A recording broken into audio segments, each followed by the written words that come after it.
स्त्रियांनी पूजा करत असताना त्यामध्ये ज्या पतिव्रता स्त्री आहे, म्हणजे ज्या आहेव आहेत, मला हे म्हणायचंय, ज्या आहेव आहेत त्यांनी सर्व शिवलिंगाची पूजा करायला त्यांना अधिकार आहे.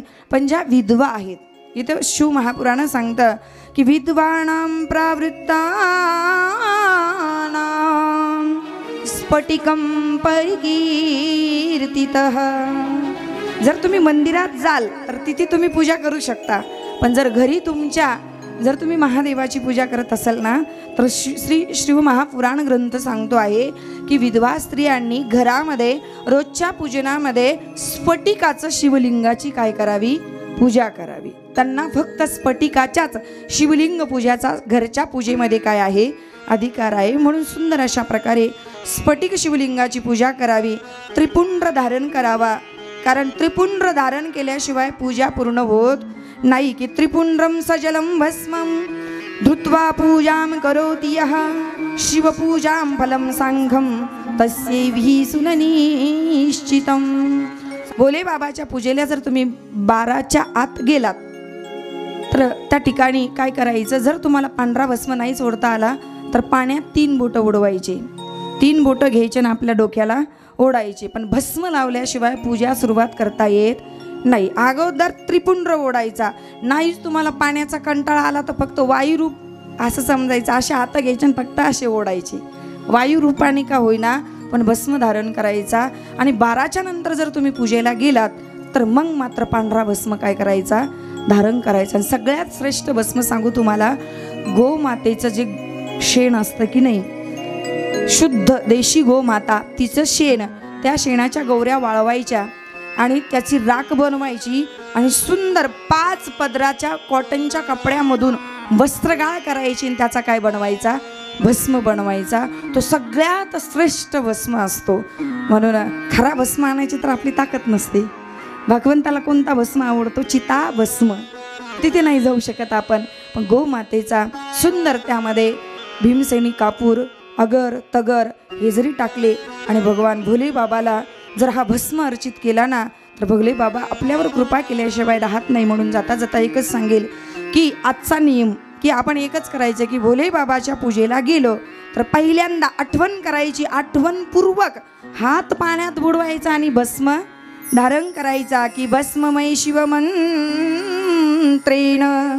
धृत्वा ह्यात्याश्रमी भवे शिवाश्रमीति संप्रोक्तः शिवकंपोपमतयतः. त्या ठिकाणी दिवसा रात्री स्त्री पुरुष कोणी कोणी पूजा करण्याचा अधिकारी आहे.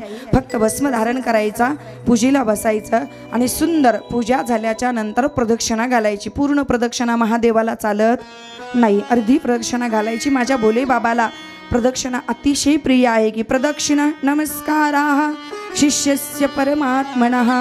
जो प्रदक्षिणा घालतो ना तो भक्त माझ्या भोले बाबाला अतिशय आवडतो. आणि महाराज जर कोणी विद्यार्थी असेल आणि जर अभ्यास, तर कोणत्याही परीक्षा पास करण्याकरता अभ्यासच करावा लागतो, परिश्रमच घ्यावे लागतात. पण तिथेही जर आपली बुद्धी कमी पडत असेल ना, आपल्या लेकराला जर अभ्यास करण्याची वृत्ती होत नसेल, अभ्यास करायला बसावं वाटत नसेल, आळस येत असेल, तर त्या मातेने एकच करावं की विद्यार्थी पुरुष प्रीत्या सहस्रमिति पार्थिवं पूजय शिवलिंगम ही निश्चयाति यत्फलप्रदम.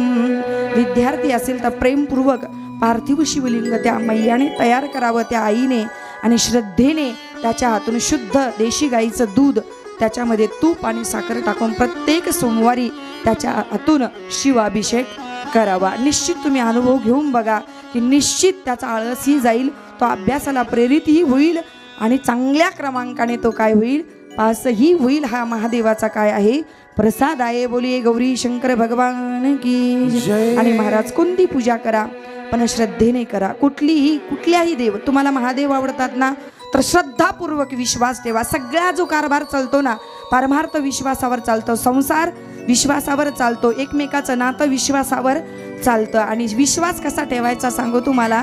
अनेक महाराज भक्त होऊन गेले. तुम्ही कृष्णाची भक्ती करा पण गोपालवरती काय ठेवा, विश्वास ठेवा. पांडुरंगाची भक्ती करा पण पांडुरंगावर काय ठेवा, विश्वास ठेवा. भोले बाबाची भक्ती करा पण भोले बाबावरती काय ठेवा, विश्वास ठेवा. जसा नंदिकेश्वराचा विश्वास आहे, जसा त्या चंचुलीने विश्वास ठेवला आणि शिवलोकाची तिला काय झाली, प्राप्ती झाली. महाराज, जशी मेवाडच्या राज्याची राणी असणारी, एका राजाची राणी होती, एका राजाची कोण होती?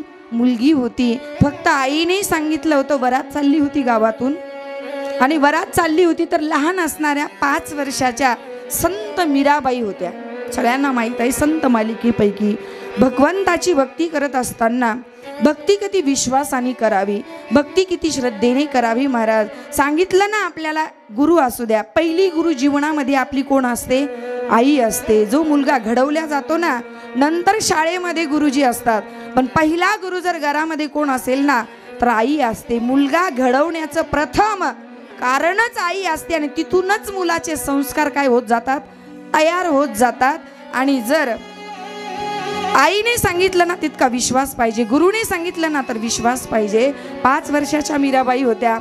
राजाच्या राजवाड्याच्या कटारीमध्ये मीराबाई आपल्या आईचे बोट धरून उभ्या होत्या आणि आईला विचारलं, वरात चालली होती, एक नवरदेव घोड्यावर बसून चालला होता, सुंदर त्याला सजवलेलं होतं.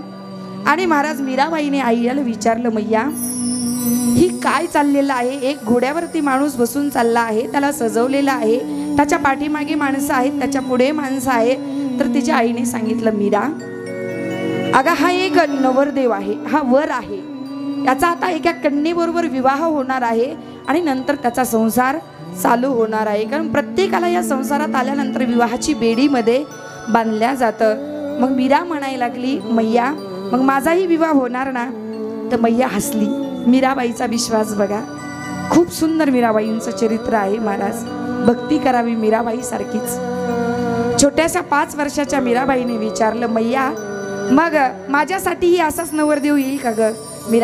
मीराबाईच्या मैयाने सांगितलं, हो मीरा, तुझ्यासारखाही असाच एखादा राजकुमार येणार, असाच घोड्यावर बसून येणार आणि असाच माझ्या घरातून तुला घेऊन जाणार. मीरा म्हणायला लागली, नाही, मला आत्ताच विवाह करायचा. मैया, मला आत्ताच विवाह करायचा, मला तू त्या ठिकाणी वर मला दाखव, मला माझा पती दाखव. महाराज, छोट्याशा मीराबाईला तिच्या मैयाने हाताला धरलं आणि घरामध्ये तिच्या एक सुंदर बालकृष्णाची मूर्ती होती. सुंदर अप्रतिम मूर्ती होती, सुंदर उभी अशी मूर्ती होती. काना भगवंत उभा होता, सुंदर त्या भगवंताचा रेखीव डोळे होते, मोर मुकुट परिधान केला होता. की बरहा पीडम नटवर वपुः कर्णयो कर्णिकारम बिभ्रदवास कनक कपिशं वैजयंतींच मालाम रंद्राण वेणो रदरसुदया पूरयन् गौपवृन्दैः वृंदारण्यं स्वपदरमणं प्रविशद्गीत कीर्तिः. त्या मीराबाईच्या राजाच्या राजवाड्यामध्ये छोट्याशा त्या मीराबाईला बोलवलं, हाताला धरलं. महाराज हाताला धरलं आणि मंदिराच्या देवघराजवळ नेलं. सुंदर ती मोर मुकुट परिधान केलेली गोपाल कृष्णाची मूर्ती होती. आणि मीराबाईच्या हाताला धरलं, सांगितलं, मीरा, हा तुझा गिरधर आहे ना, हाच तुझा आजपासून कोण आहे? पती आहे. महाराज, हसता हसता कोणी सांगून दिलं हे? आईने सांगितलं. संस्कार घडतात पहिले कुठून? आईपासून. मीराबाई होत्या. महाराज, आईच्या शब्दावर विश्वास ठेवला. मीरा, आजपासून हा तुझा गिरधर गोपाल जो आहे ना, तुझा पिताही आहे, तुझी माताही आहे, आणि तुझे सर्वस्व असणारा जीवनामध्ये हा गिरधर आहे. तर तुझा हाच नवरदेव आहे आणि हाच पती आहे. आणि महाराज, फक्त आईच्या वचनावर विश्वास ठेवला. खरा विवाह झाला होता मीराबाईंचा, तरी सुद्धा त्या पतीचा स्वीकार केलेला नव्हता. फक्त जिथे जाईल तिथे हातामध्ये गिरधर गोपाल असायचा. मेरी तो गिरधर गोपाल दुसरोन कोई. माझा फक्त जीवनामध्ये फक्त माझा जर सखा कोण असेल तर गिरधर गोपाल आहे. माझा पती असेल तर गिरधर गोपाल आहे. माझे नातेवाईक कोण असतील तर गिरधर गोपाल आहे. आणि त्याच गिरधर गोपालाला घेऊन मीराबाई महाराज भजन करायच्या.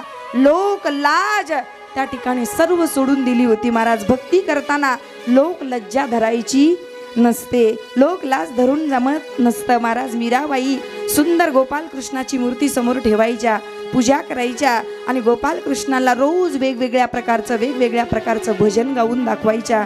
आणि रोज त्याला म्हणायच्या, बोल कन्हैया बोल तुझे मैं कौन सा भजन सुनाऊं, ऐसा कोई राग बता दे तू नाचे मैं गाऊं. मध्ये जागा करा. बोल ताली कन्हैया बजवा. बोल तुझे मैं कौन सा भजन सुनाऊं तू ना मध्ये रस्ता करा.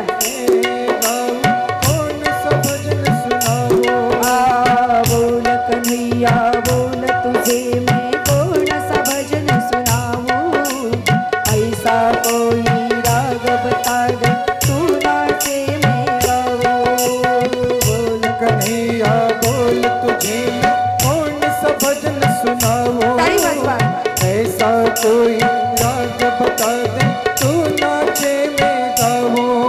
नचाता रही वो हर बार सावरे. नचाता रही वो हर बार सावरे. तेरा किसने किया श्रृंगार सावरे. तेरा किसने किया श्रृंगार सावरे. बाजू बाजूला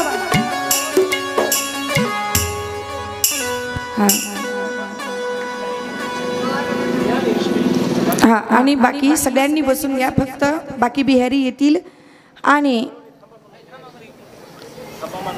हा बिहारीची तिथंच थांबा. बाकीचे सगळे जण बसून घ्या.